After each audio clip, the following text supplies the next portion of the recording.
Hey, what's up? This is Chosen with Chofly Gaming, bringing you a video about Diablo 3 Season 12, which is coming up November 9th, 2017. Joining me for this podcast style video is going to be Dis. He's finished number one on 34 different hardcore seasonal leaderboards, which I think is the most out of anybody in the world. So I thought it'd be fun to pick his brain for a bit and kind of discuss what's on his mind for next season. Hope you enjoy and good luck in season 12. All right, cool. So first off, Dis, I'll let you go ahead and introduce yourself. Talk about your Diablo adventures and all that. Alright. Yeah. Fucking Dis from NA, play hardcore, have for since the release of the game, and just you know, been pushing the leaderboards, all group boards, main witch doctor, and we just strive to get rank one, as many boards as we can. It's just a lot of fun. Cool. Hardcore only. Oh yeah, of course. Cool. So what boards did you win this season? Uh, s- well, last season, season 12. Or yeah, I get yeah, last season 11 or whatever it was. Yeah, it depends when you. People say rank one, but there's obviously a difference between rank one on your server or world. Uh World huh. is much harder, and then it depends on whether or not you include China. But last season, Witch Doctor ended up getting rank two on that. Buddy passed me, but I was okay with that, and I focused on solo Necro. I did end up getting rank one NA.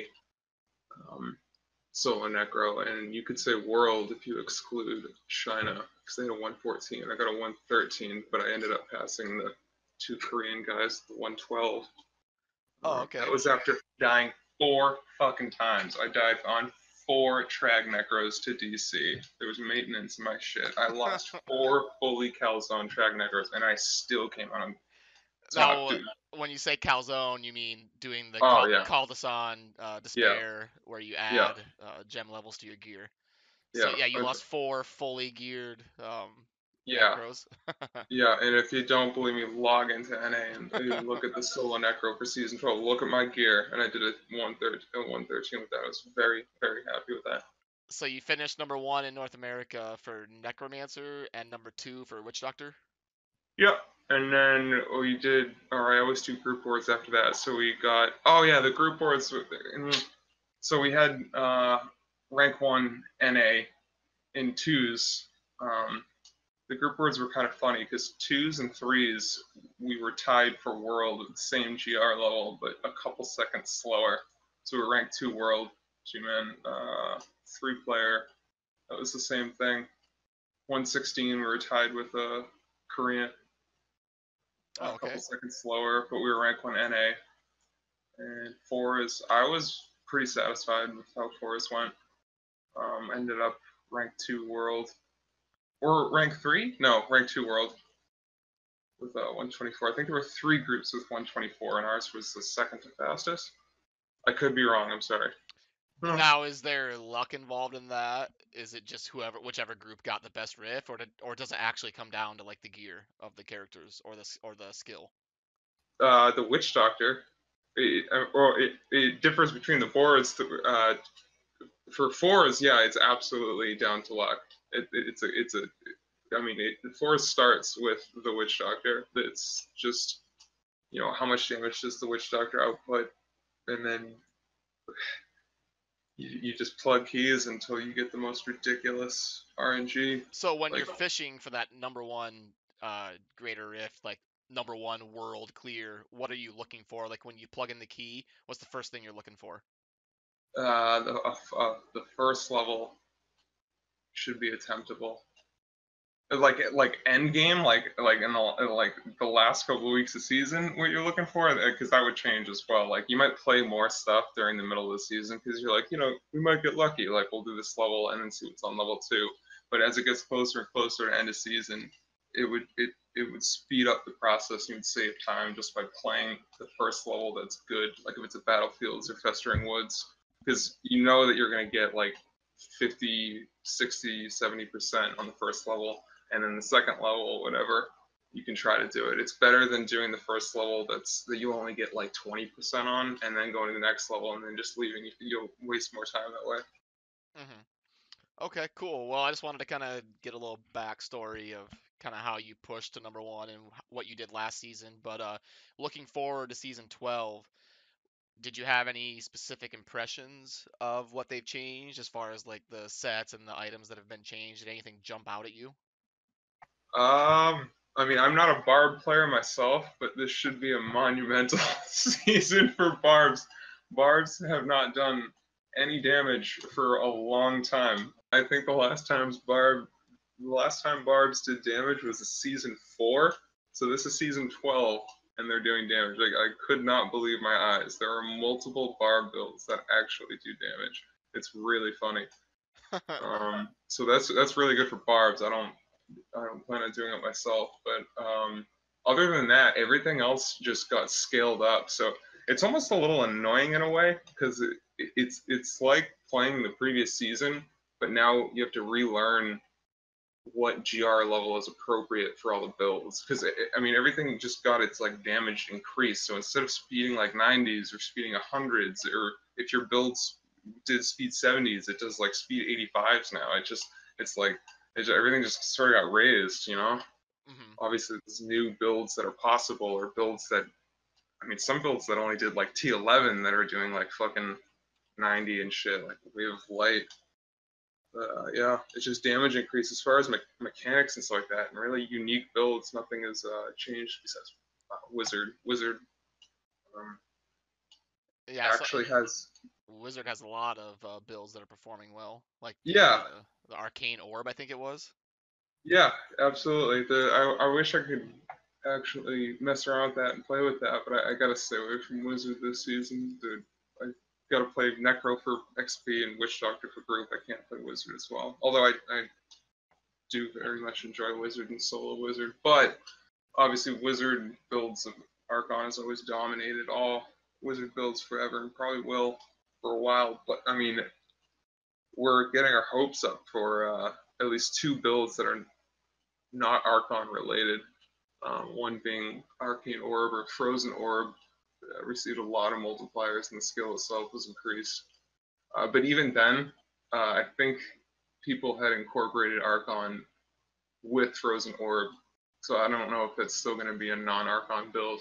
But the one that doesn't use Archon, it is performing extremely well. And I haven't checked out this video yet. Apparently, some guy did a 120 solo wizard with the new build, no Archon. It's the Meteor build, and it's really interesting. People are calling it the channeling wizard. I don't know why. Hmm. It focuses around the just dropping meteors, and he's got a halo on. Did a 120. It's non-season. He's Paragon like 5,000 something, but like that is absolutely incredible. No one has even touched near that range besides Necro, and that was just recently from last season. I did a 120, and Hmm. Okay, cool. Well, like this Thursday when the season kicks off, what is your leveling method? You're usually one of the first groups in especially on the server, to hit level 70. So what is kind of the things you're thinking of when you start off leveling? And is there a certain team composition you're going for to get to level 70, or are you planning ahead for the characters that you're gonna want after you hit level 70? a little of both. Like you put a little bit of thought into what goes into 1 to 70, sure. I mean, you can think about it all you want, really, but it's really funny because when people see that you finish first or whatever, they think like, what do they do? What do they know that I don't know or whatever?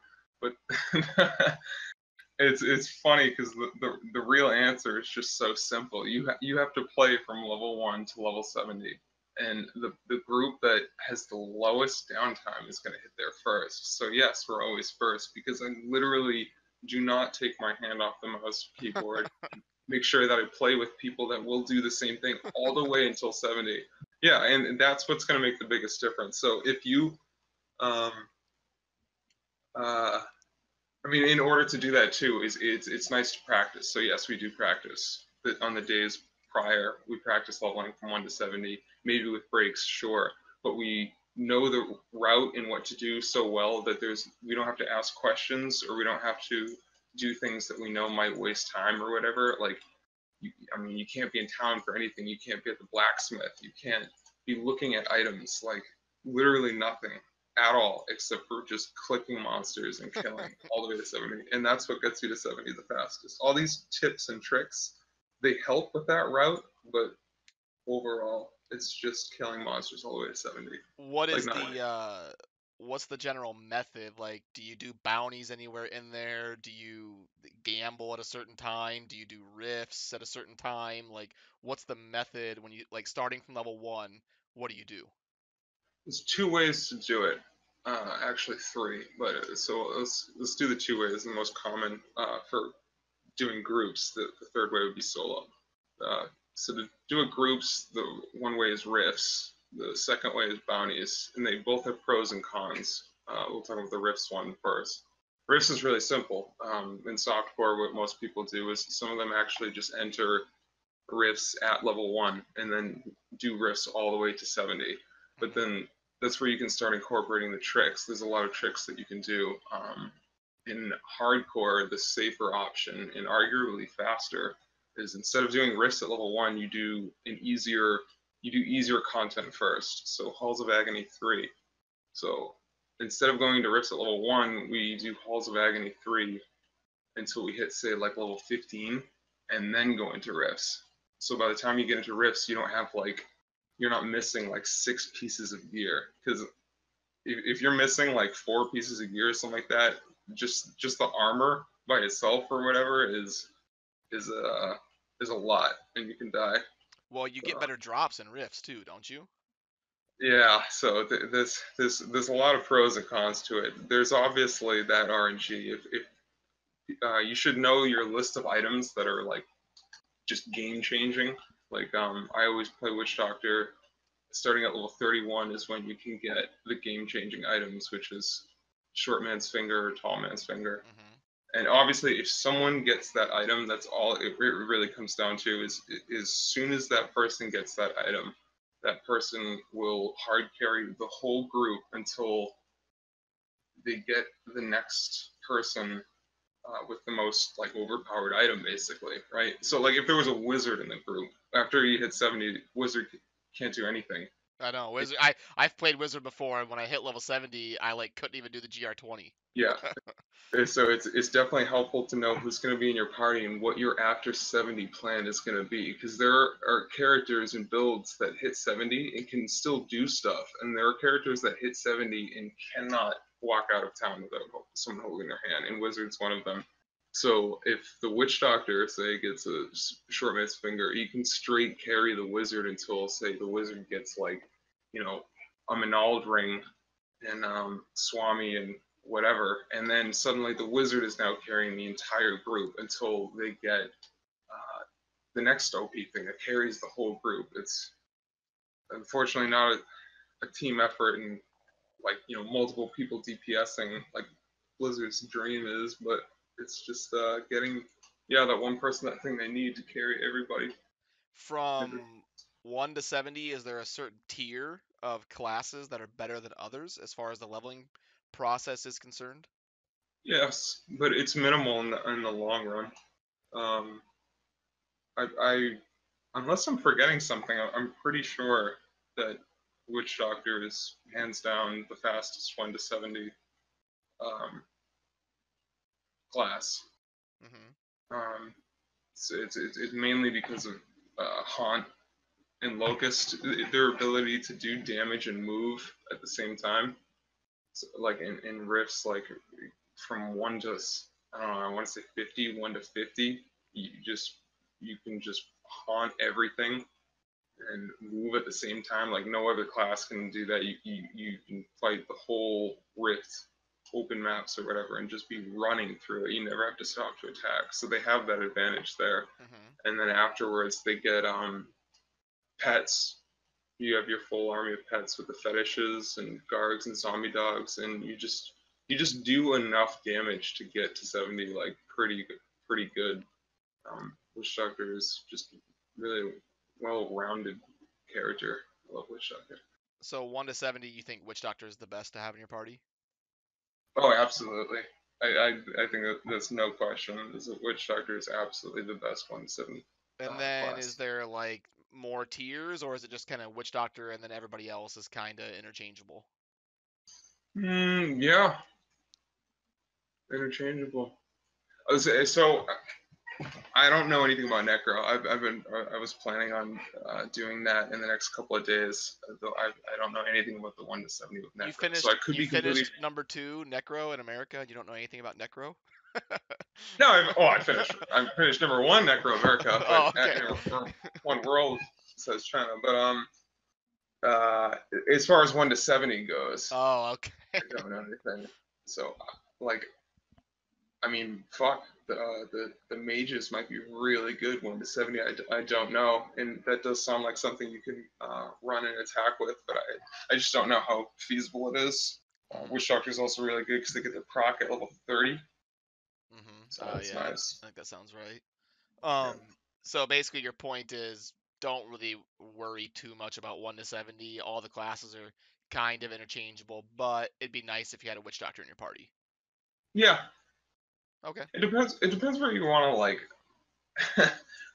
Where do you stop? Like, where's your where's the end point? Like, if you're playing until 70 or whatever, then like that's like your span of play, and like if you want to like win that area, like if you just want to be the first to 70, yeah, you can be the best in that area, but there are other things you can do that would get you further.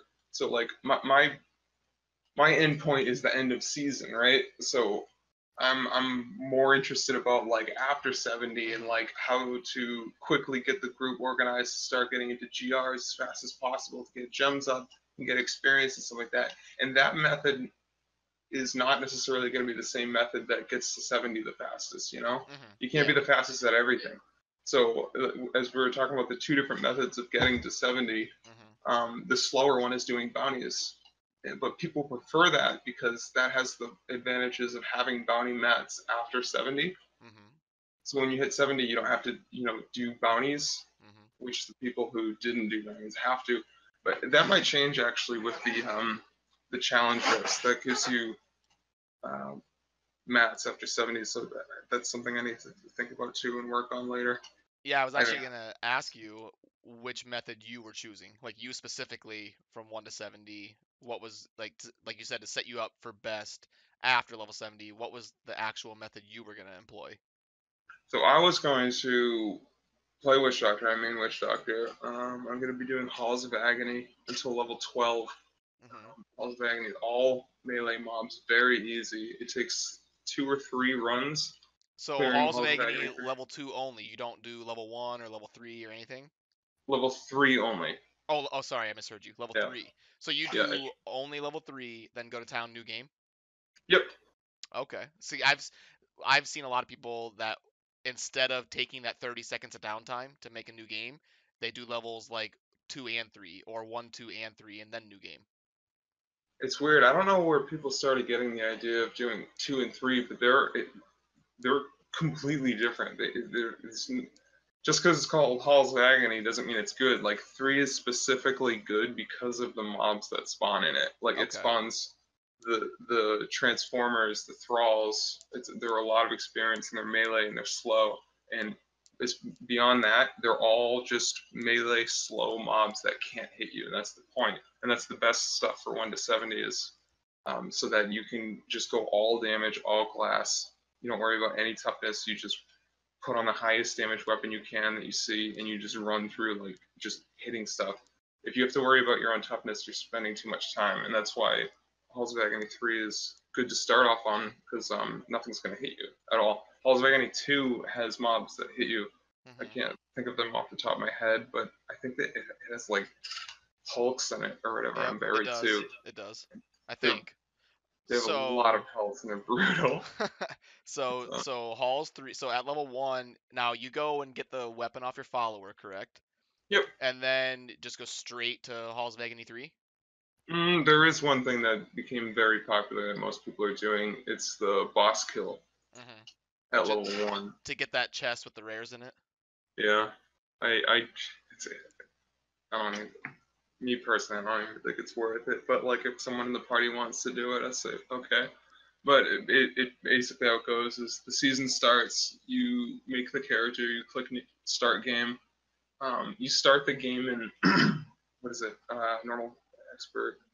Is it expert or master? Crap, it's expert. Uh, Remember? I thought it was. Oh yeah, I thought it was master, but then you switch to hard, Yeah, you go back to hard for doing Halls of Agony, but for the boss kill, you do it on a different difficulty. like a And higher difficulty. Yeah. yeah, see, and that's where I don't think it's like worth it because that time you take out for switching back the difficulty, I'm not sure. I think previous seasons we had just done the boss kill on hard, Yeah, but I think that's the optimal way in my opinion. yeah, we did timestamp it a bunch of times, and it did give us a lead in some times, but I mean, I did finish like 10 minutes behind you on getting to level 70 last season. I remember being pissed about that. huh. It's just again a lot of RNG. I forget how my 1 to 70 was last season. I don't remember if it was special at all. I think you finished number one, at least in our clan, and there's a lot of good groups in our clan, so I think it was pretty solid. It's been #1 in the clan for a while, but as far as that, we always have like some of the top streams open to see how we're doing compared to other people, Hmm. and we've always finished ahead of them too. But there's not that much information about like just random groups who like aren't in a clan or streaming or anything, aren't talking to anybody, and like they can get really good RNG and just hit 71st, but no one really Hmm. knows. Yep. Um, so you're going to be doing level one, get the weapon off the follower, maybe do the boss kill, maybe not, but if you do, you're going to keep it on hard difficulty. Yeah, And then you're going yeah. to go straight to Halls of Agony 3. You're going to clear, but now the important thing is you don't backtrack, right? As soon as you hit a dead end, you're probably going to town making a new game. Or Yes. okay. So yeah, Yes, unless you're freaking positive that like it's worth it to go the other way, yeah. But it's the safest bet is always the best one. If you're not sure, it's not like oh maybe it might be worth it because if you're wrong, then that's already downtime. You cannot afford downtime. So if you hit that dead end, TP out new game. Yep. Okay. And then It's you do that always safe. till level 12. Now, I think at level 7 and level 11, you're supposed to check for rings and amulets. Yep, but it's you usually like go from you like pass that point because it only takes like 3 games or whatever to hit level 12 or level 11. So like after the third game is usually when we check, and we just end up being between like 10 or 11 and 12, and we just check the vendors then. That's Okay. also important because when you load into the game, the vendors fill their items with items based on your level when you entered the game. So they might not have been selling jewelry then, and then in that game you hit say level 9, that doesn't mean they're selling jewelry. You would have to change acts if you haven't been there for a Oh, new so you game. have to change acts or make a new game to reset the Yeah, vendors? yeah. It's better to just get to the level that you're gonna do, and then before you go into rifts is when you check the vendors on the new game. Okay, cool. So then you hit level 12 from doing Halls of Agony 3, and then you just go straight into Rifts till level 70. Yep. And So, I just chose the level 12 just FYI because that's when Witch Doctor gets haunt. oh, okay. That's all. So that could change based on the class. You want to wait until you get a good attacking ability and then head into Rifts. Yeah.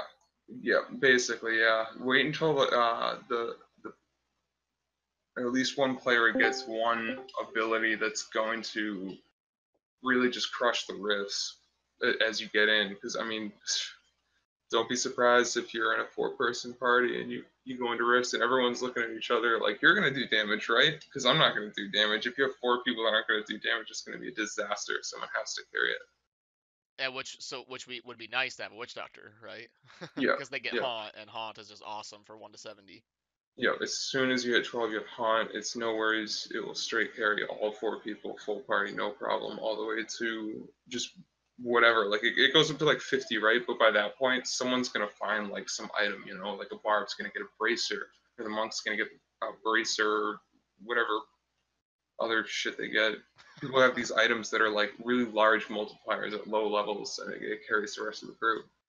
um, how important is it to get like a Leoric's crown or a Leoric ring? Because I know some people like go kill King Leoric to get the crown Mm. quest reward or whatever. Is that like worth doing, or is that just a massive uh, tinfoil hat waste of time? There's pros and cons. You'll hear a lot of success stories about it from people that have done it, but it's because they're comparing themselves to groups that did not have good luck in the rifts. So if someone, yeah, they killed, Crusader King and got the Leoric's crown, but then they compared it to a group that just ended up finding like two or three Leoric's crowns in the rift. Like they wasted so much time, and the person who just did the rifts ends up faster. There's a lot of RNG with it. So if you just like the stability or whatever, and you're like, oh, I want that Leoric crown, yeah, you could do it. I've never done it, to be honest. I don't think it's the right way to go. Okay. But yeah, I mean, you can just find those items. Like I've done a lot of 1 to 70 runs, and there have been runs where literally no one gets a Leo crown or a Leo signet, and there's other runs where you have like different pieces of bonus XP. But that gear is definitely very important. If you get it, you should put it on immediately. Ruby in the helm too. Socketed helms at level 15. Yep. Yep. And I noticed that you said earlier there was two viable ways. It was jumping into rifts at like level 12-ish or starting to do bounties. But I see you're choosing the rift method. Why? What was the tiebreaker there? Like, why aren't you going to be doing the bounties way? Um, I just don't think it's worth it. I only mention it because I see so many people talk about it, but I actually don't know anyone personally that does it. It seems more of like just an interesting idea for other people because they want to hit 70 and like have something to work with. They want to have some mats to cube items to be able to do damage, or they want to have mats to reroll some gear to do damage. But I think the reason that um, the Rifts is just better or whatever is because if you're organized and you're with a party that knows what they're going to be doing and knows who is going to be carrying the group, then you don't need to prepare like that. You don't need to prepare yourself to do damage on just a random class or random spec, depending on what items you got, because you know that that one person is going to be doing damage for you. And like as I said, you like after you hit 70, someone's going to be doing damage, and it's you got to tune to that person or whatever. Like if the monk has like whatever 3 multipliers for lash and tail kick or whatever people find or whatever, that's what's going to be carrying the group. And you don't have to have mats. You can have absolutely nothing after Hmm. you hit 70, and that's what happens a lot. Like worst case scenario, 3 people in the party are doing absolutely nothing, and they're following that person who's smashing everything Hmm. until they get their things. That's how it goes. Um, so to set yourself up for success after level 70 to start farming those paragons ASAP, what would be the perfect 1 to 70 slash after level 70 party composition? I would assume you're going to want a witch doctor. What would be the perfect scenario in your eyes for the other three characters to play? That's hard to say, and I don't think I can actually answer that right now because I mean it changes based on the meta, and the Rathma speeds came out last season, so we did not have that in mind when we did 1 to 70. Getting into Rathma speeds as soon as possible would be ideal, but how to do that, I have not figured out yet. Rathma being the necromancer Rathma set. Oh yeah, yeah, the Rathmas rat runs, or as people call them, are the best XP per hour, and would be the probably best use of your time. And they Every are, and 70. even with all the changes in this patch, are Rathma XP runs still going to be the best? Do you think? They, you know, everything just got its damage increased, Rathma included. So whatever Rathma was doing the previous season, it's doing the same thing, but just 10, 15 GRs higher. They're speeding like 109s or whatever in software, like ridiculous. Just 3 minute runs. It's just Does that include support? Like, what character is playing support? that's the comp is two DPS. It's two Rathma Necros and the two supports. It's a support Necro, makes globes and keeps up frozen lands for the Crispin's ring. And then the other support is support Barb, who picks up the globes and then gives like 60% movement speed. So you just run through the rift. Didn't they nerf something with the health globes, if I remember properly, in the patch Yep. notes? But it did not break the Rathma runs. They reduced how many globes the Z Necro can output, but bottom line is it's still enough. You can still do the runs. Okay, so maybe it sounds like the best first weekend opening weekend party would be like a barb, two necros, and a witch doctor. That would be nice, but then you got pros and cons of that as well. When you level 1 to 70 as a barb's not going to do too much. I mean, actually they're doing damage now, so what do I know? See, I don't know these things yet. We're going to be testing them in the days to come. But in previous seasons, having a barb early on is sort of dead weight. You can just power level someone a barb when you're ready to do the whatever runs you want to do that require a barb. But barb is usually one of the first supports that you need. Okay. So a little bit more to be determined there, and kind of anything could be viable for that opening weekend. It kind of sounds like.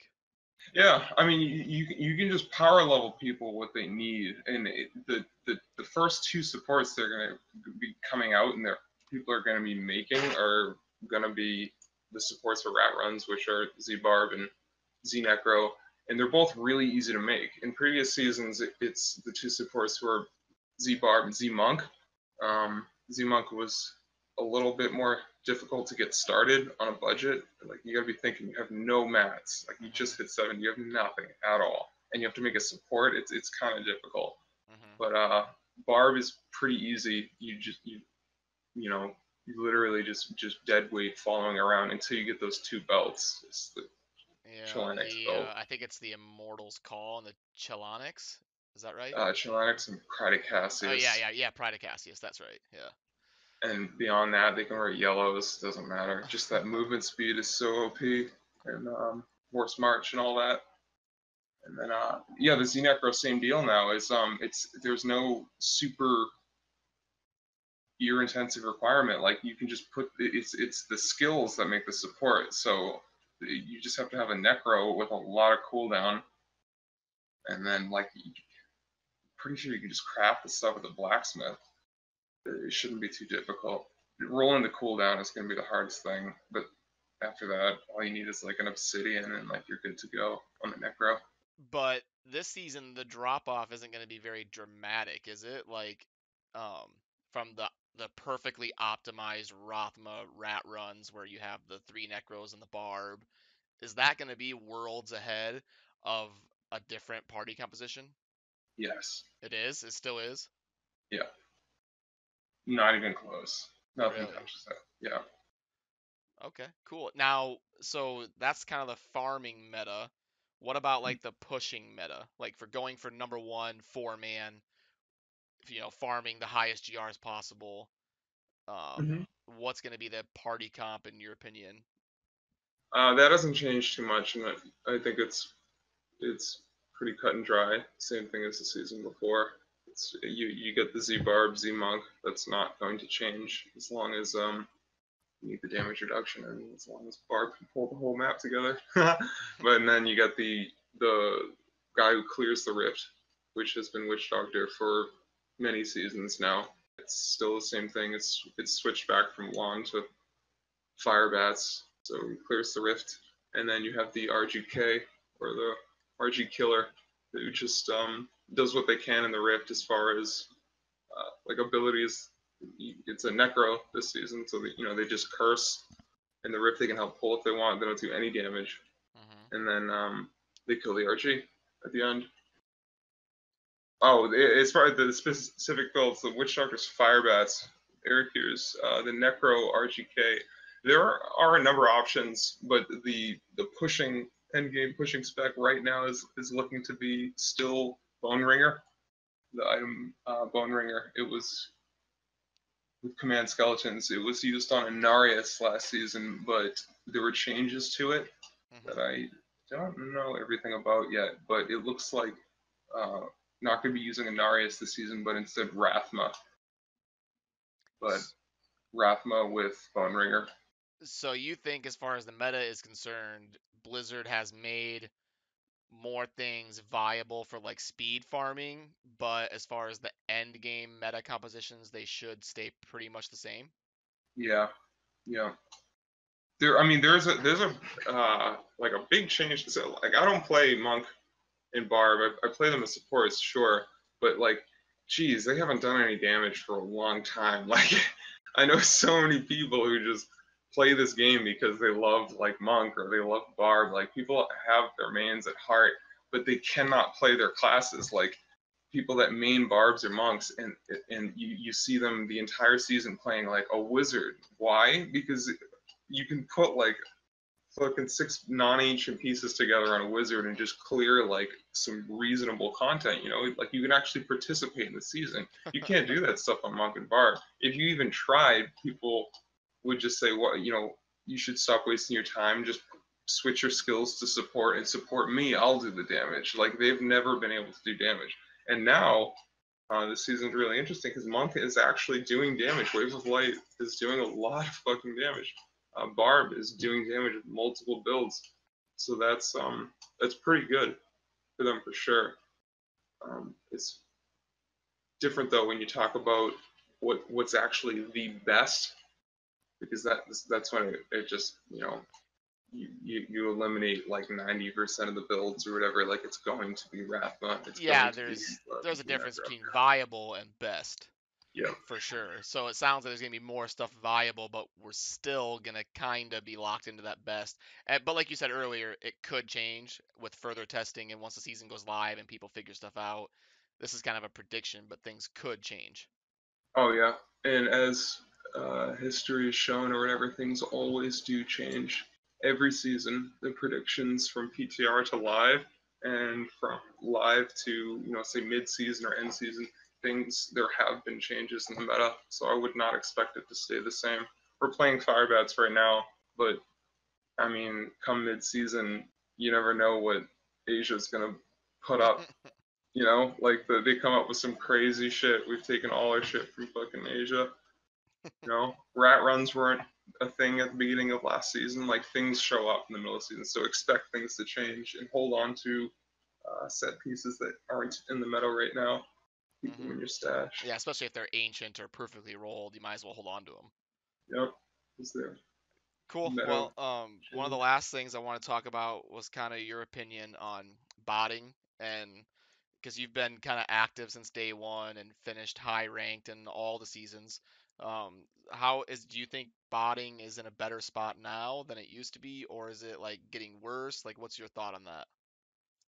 Um, I mean, it's tough to say 'cause it's not a fun subject, but in my opinion, it's getting worse. It's more and more it's disgusting, really. It's more and more like acceptable. It's more frequent that you'll see someone being like, "Oh yeah, like I just started botting, or I've only been botting for this month." Like it's just like an acceptable thing to like talk about and say. I mean, really, just because of like the lack of response from Blizzard, like there's no consequence for it. Why not? You know?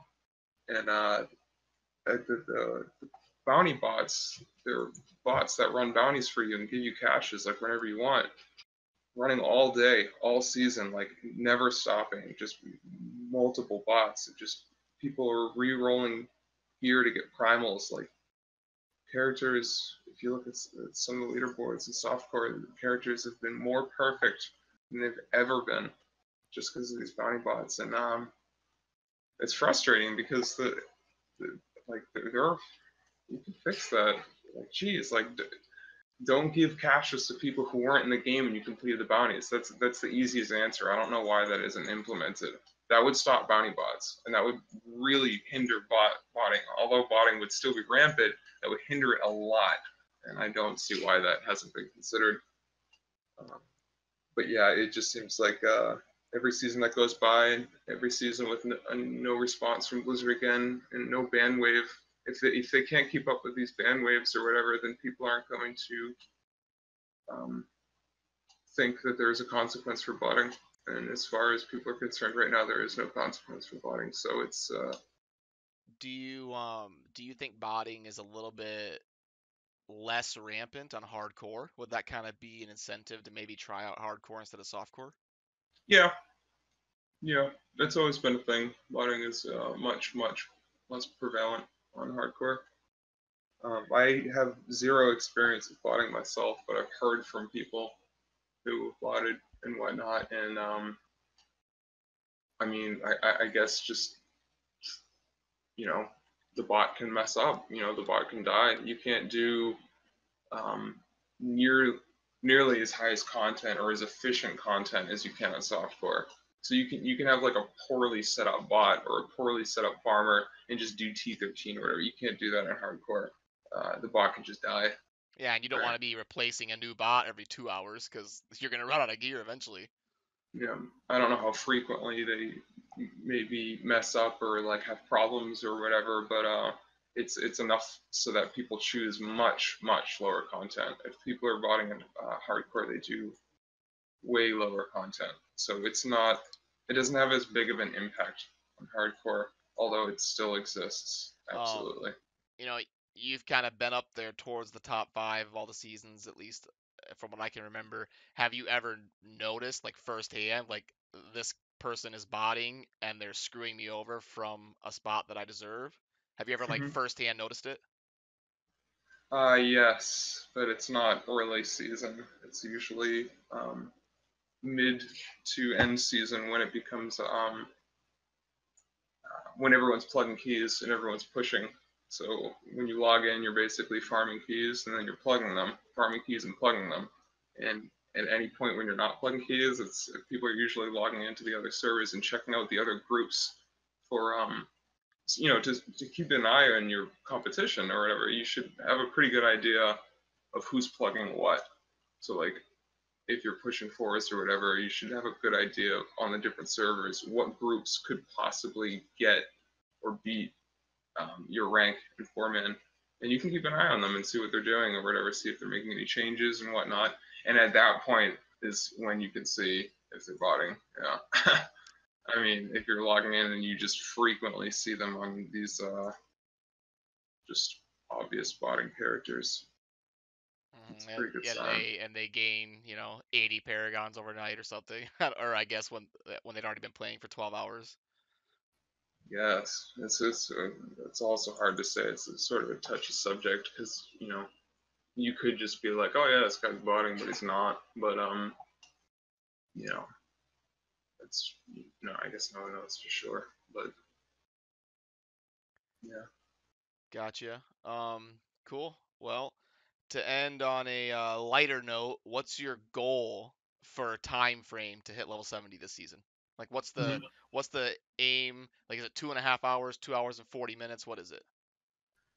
If nothing has changed, as far as the only new thing that we're looking at is Necro. I haven't leveled with the Necro yet. So besides the Necro, if nothing has changed, I'm looking to hit 70 under 2 hours. Under two Around, hours. yeah, about an hour and about an hour and 45 minutes, an hour and 50 minutes. Wow. Okay. Yeah, that would be a fortunate run. Um, if you have that RNG, if no one gets any items that carry the group or whatever, probably looking at a little over 2 hours, like 2 hours and 15 minutes. But usually someone gets something. So even if, as long as you're playing optimally, even if you're taking breaks and stuff, you should be level 70 by about 3 hours. I absolutely, yeah. If not, then you're doing something wrong.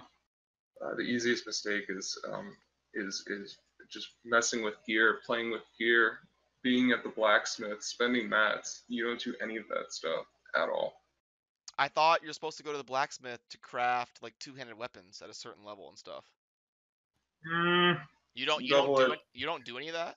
You can, but you have to know when you should do it. If you're so the one item you always look at is your weapon, and you base that off of like the rest of your stuff. The rest of the gear doesn't matter. Just the weapon. How much damage is my weapon doing? You got a two-hander, whatever. Like what's the next biggest two-hander or whatever that I can get to do damage. So if you've gone like, say like 6 or 7 levels and you're starting to pass different tiers of two-handers that are doing like twice as much damage as yours, everyone else in the party has gotten one, and you still have not gotten one yet, then I would say it's acceptable to just craft one real quick at the blacksmith. But Oh, okay. So I thought you would be spending time at the blacksmith to craft that two-hander as soon as you could every time. nope. So So you can just walk on the riften. you just smash Oh rifts yeah, over and over. yeah. Doing a little bit more damage is not nowhere near as close to it, the efficiency of plugging the key and then going into the next rift and killing stuff. And that's really what it comes down to, is plain and boring truth. Fastest way to hit 70 is to just never stop killing, never be in town, never mess with your gear. Left clicking and right clicking monsters the whole time. Yep, the whole fucking time. You'll be at like level 60 with like and people will be like missing a belt, or like you'll have like I don't know, like 3 pieces that are like required level 3 and shit. Like we've hit level 70 with like multiple pieces like required level 1. It's like, oh, I never replaced that. That's good. That means that So you did a even good at job. like level 61, where like a lot of people try to craft those like level reduced items and then start carrying on like Torment 4 from level Mhm. 60 to level 68 or something, you don't do any of that. Nope. Wow, okay. Well, that's actually something I learned even because I've always tried to go to the blacksmith and craft those two-handers. I guess that's why I finished behind you about 15 minutes last season. only only if you don't have one. But that's actually a different story about the level reduction items. That's a different part of the 1 to 70 process. It's Well, tell me why, real quick. all right. Yeah, it's you don't want to spend any gold from level 1. You want to spend 0 gold. You want to save all your gold you can, because it costs a little short of 200,000 to level the blacksmith. Level 9, I think it is, or level 10, and I think it's then level 10. so let's say it's level 10, and then you want to save all your mats for the same reason. You don't want to spend any mats at all. And that's another reason why you don't want to craft at the blacksmith, because you're using mats. You're taking away from your opportunity to get your level reduction weapon. So no mats, no gold. You're leveling normally. You stop at level 42. As soon as the first person hits 42, he upgrades the blacksmith with all the gold that he saved. You should get him to level 9 or 10, which one it is. And then that allows you to craft your first level reduction weapon. It used to be a two-hander, but Blizzard removed it. So now the best weapon is a one-hander. It's a one-handed mace. I think it's called an Exalted Crag Hammer. Required level 60. It's a level 60 Exalted Crag Hammer. And how many you can craft is dependent on how much mats you saved and how much gold you saved. So on average, a person can craft around 10 or 15. So if everyone did well and all 4 players can craft around 10 to 15 of those, it's a pretty good chance that someone's going to get one. And if you do get one, then it So you does like.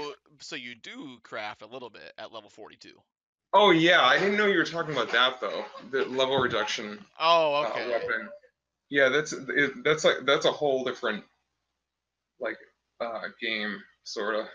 Oh, you thought I was I thought talking you were about talking about like like armor and stuff? or or just like oh, I'm level 10. What's the highest weapon I can craft? Oh, I'm level Oh, okay. 15. What's the highest level I can craft? That's bullshit. I wouldn't do that at all. Or people outline like when you can craft the next highest two-hander, and then it's like, oh, it's 23, and oh, it's 28. Go craft a two-hander. Like that's a huge waste of mats. Like I wouldn't do that at all. The level reduction weapons are a different story. They do like 6 times more damage or whatever. Like you can raise the difficulty to like torment if someone gets one. So level 42 and level 61, it's acceptable to try and get a level reduced weapon? Yep, Okay. I'd highly recommend like practicing it or whatever, so people don't get like flustered and don't know what to do at that point. It happens a lot where people are like, oh, what item is it? Like, why can't I craft it? You gotta level with the blacksmith. Oh, I don't have any gold. Like they should know how it works. It's a process. It's you save your gold, you save your mats. 42, upgrade the blacksmith. It's a one-handed mace. Salt the crag hammer. Craft as many as you can. The first one that says reduced level by it goes up to minus 18. So 42 is the soonest point that you could wear one. Someone announces the highest one they have, or I'm sorry, the lowest one they have. So say someone in the party got a minus 16. That means they can use it at level 44. Everyone's done crafting the weapons. Great. At level 44, you know that that person gets that weapon. So as soon as that person hits 44, you can raise the tournament difficulty, and now that person is carrying. And I know a mistake I've made before is you get that level reduced weapon, and then you're saving it in your inventory, and then you go do a rift, and then you have to salvage all, and you salvage it. Oh, that's awful. Yeah, this shit, it's gotta go straight in the stash. Yep. Yeah, I gotta remember to put, because what I want to be able to do is when I'm in a rift and I hit level 42, boom, I can throw that on. So Hmm. I try to keep it in like the bottom right of my inventory. But then when I go into town and just force a habit, I go to the blacksmith, boom, salvage all, and I'm like, Yep. shit. Yeah. I've definitely done it before.